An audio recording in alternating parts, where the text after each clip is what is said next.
Selamat pagi semua. Ya, kembali bersama saya lagi, Mr. Timbul, untuk mengajarkan mata pelajaran bahasa Indonesia. Baik, materi kita kali ini yaitu adalah teks laporan percobaan, karena materi ini adalah materi yang pertama dalam semester ganjil tahun pelajaran 2020-2021. Baik, kita akan lihat kompetensi dasar dari teks laporan percobaan tersebut. Ya, kompetensi dasar teks laporan percobaan itu ya 3.1, yaitu mengidentifikasi informasi dari laporan percobaan yang didengar dan dibaca. Itu merupakan kompetensi dasar pengetahuan. Jika kita lihat dari kompetensi keterampilan, yaitu 4.1, yaitu menyimpulkan tujuan, bahan atau alat, langkah dan hasil dalam laporan tersebut. Ya, jadi itulah kompetensi dasar dari materi kita hari ini. Baik, kita akan lanjut. Apa saja tujuan pembelajaran yang akan kita pelajari ya dalam teks laporan percobaan ini? Siswa mampu membandingkan teks laporan percobaan tersebut. Ya, itu yang pertama, tujuan pertama. Tujuan yang kedua, siswa mampu mengidentifikasi informasi teks percobaan. Yang ketiga, siswa mampu menyimpulkan informasi laporan percobaan. Oke, sampai di situ paham? Baik, kita akan lanjut yang ketiga ya. Dari teks laporan percobaan ini kita akan membahas ada 5 pembahasan ya. Jadi pokok-pokok bahasan itu yang pertama adalah pengertian teks laporan percobaan. Jadi siswa harus memahami apa itu laporan percobaan. Oke, yang kedua, pokok pembahasan yang kedua yaitu ciri-ciri teks laporan percobaannya. Jadi siswa itu akan mengetahui bagaimana ciri-ciri teks laporan percobaan tersebut. Baik, poin yang ketiga yaitu informasi dalam teks laporan percobaan. Jadi di sini siswa harus mengetahui informasi apa saja yang disampaikan dalam teks laporan percobaan tersebut.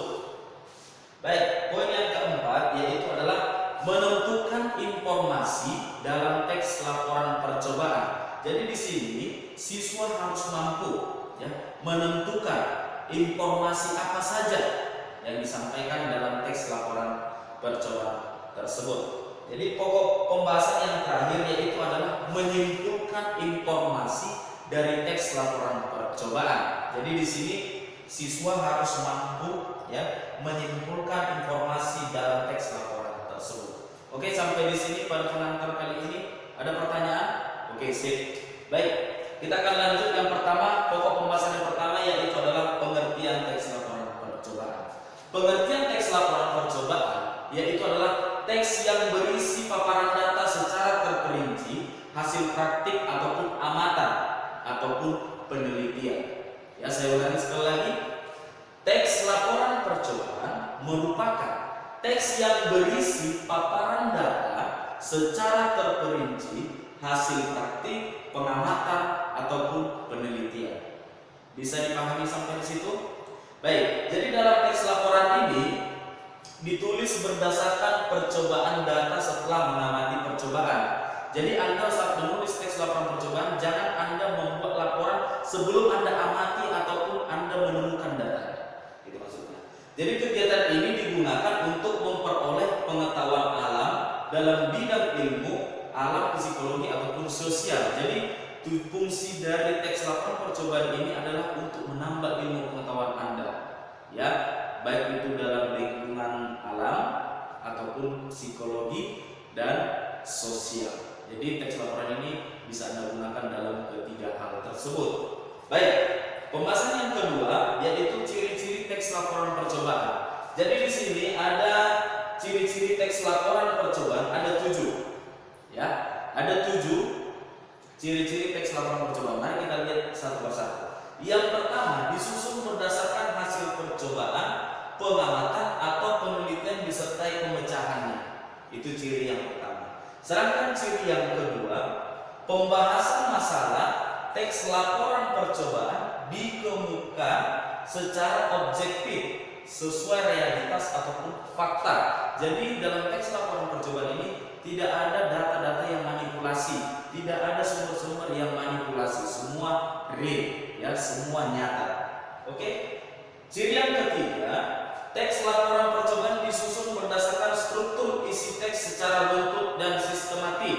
Ya, artinya di sini susunan laporan percobaan itu dimulai nanti pendahuluan sampai penutup. Itu maksudnya yang disusun secara sistematis ataupun beruntun. Oke, kemudian ciri yang selanjutnya, teks laporan percobaan ini menggunakan bahasa ilmiah, ya, kemudian jelas, komunikatif dan logis, sehingga tidak ambigu ataupun kerancuan. Tujuannya apa? Bahwasanya teks laporan percobaan ini, ya, dikatakan tadi bersifat bidang ilmu pengetahuan, ilmu alam. Makanya dia menggunakan, ya, bahasa ilmiah, jelas, komunikatif dan logis. Artinya apa? Supaya orang yang membaca bisa memahami apa isi teks laporan tersebut. Bisa dipahami, ya. Poin yang keempat, ciri yang keempat. Oke, kita lanjut ciri yang kelima. Ciri yang kelima ini ditulis dengan data lengkap sebagai pendukung laporan. Ya, artinya data yang kita amati, data yang kita teliti kita masukkan secara real. Tidak ada di situ kita tambahilah, kurangi, tidak, ya. Tapi data yang kita lihat, ya, data yang kita lihat itu yang kita masukkan. Itu masuk dari ciri yang kelima. Oke. Kemudian ciri yang keenam itu, ya, teks laporan dibuat menarik dan interaktif. Ya, artinya apa? Supaya para pembaca itu merasa tertarik membaca teks laporan tersebut, merasa ingin melakukan teks laporan tersebut. Itu makanya dia dikatakan harus dibuat menarik dan interaktif. Ya, interaktif dalam segi dalam bidang ilmu pengetahuan. Oke, ciri yang selanjutnya, yang terakhir itu adalah memecahkan masalah yang dimunculkan secara terperinci dan lengkap. Ya, tentu dalam teks laporan percobaan itu pasti ada kejanggalan-kejanggalan walaupun hanya secara kasat mata. Itu, ya. Jadi di sini kita harus bisa memecahkan masalah yang dimunculkan secara terperinci dan lengkap. Berdasarkan apa? Data yang sudah kita buat tadi. Ya, berdasarkan data apa yang kita amati, apa yang kita lihat, apa yang kita teliti. Paham sampai di situ untuk ciri-ciri teks laporan percobaan? Oke, kita lanjut yang ketiga. Pembahasan yang ketiga yaitu informasi dalam teks laporan percobaan. Ya, informasi dalam teks laporan percobaan ini kita hanya menggunakan 5W tambah 1H. Ya, bahwasanya 5W tambah 1H itu, ya, kalau dalam versi Inggrisnya ada what, who, why, when, where, how. Ya, kalau dalam versi bahasa Indonesianya apa, siapa, mengapa, kapan, di mana, dan bagaimana. Dan itu biasa disingkat dengan adik Simba. Ya, kalau versi bahasa Indonesianya adik Simba. Itu maksudnya informasi dalam teks laporan percobaan. Baik, kalau dia dikatakan W yang pertama, yaitu apa? Dia menunjukkan judul, objek, alat dan bahan serta simpulan ataupun merupakan hasil. Itu maksud dari what tadi ataupun apa. W yang pertama. W yang kedua yaitu adalah who. Artinya siapa? Jadi siapa yang melakukan percobaan tersebut? Siapa yang melakukan penelitian tersebut? Itu maksudnya. Yang ketiga, W yang ketiga itu adalah mengapa? Why? Nah, jadi di sini tujuan percobaan itu apa? Nah, jadi Anda melakukan percobaan itu pasti memiliki tujuan. Itu pasti Anda cantumkan. Kemudian W yang keempat itu adalah when, yaitu kapan. Artinya waktu percobaan itu, ya, pada hari apakah Anda melakukannya, pada pukul berapakah Anda melakukannya, dan sampai pukul berapa selesai. Itu maksudnya waktu percobaan. Kemudian W yang kelima yaitu adalah where, di mana, berarti merupakan tempat di mana Anda melakukan percobaan itu.